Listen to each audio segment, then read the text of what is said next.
Axel est interne en anesthésie-réanimation. Il est 8h30 lorsque sa garde commence. Ce jeune de 29 ans est en première ligne face à la pandémie.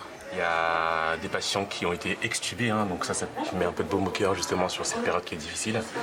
Et d'autres patients qui vont moins bien, d'une part sur leur coronavirus et d'autre part sur des complications qui sont typiques en réanimation. L'équipe de nuit donne les dernières transmissions sur les malades à l'équipe de jour, car en réanimation, l'état de santé d'un patient peut basculer à chaque instant. Et dans la foulée du briefing, l'urgence.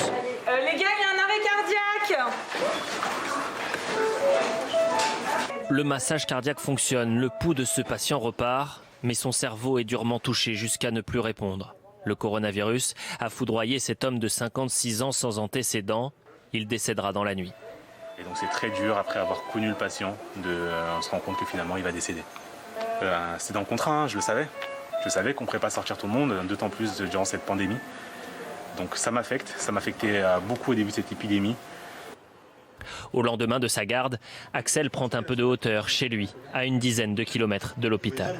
Il n'a pas revu ses proches depuis le début du confinement. Sa mère est inquiète, mais l'encourage. Ah, j'entends, merci beaucoup. Merci.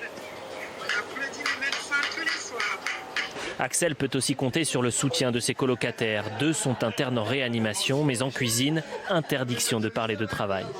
Ça parle d'autres choses, de débats autres que le coronavirus, ça fait du bien.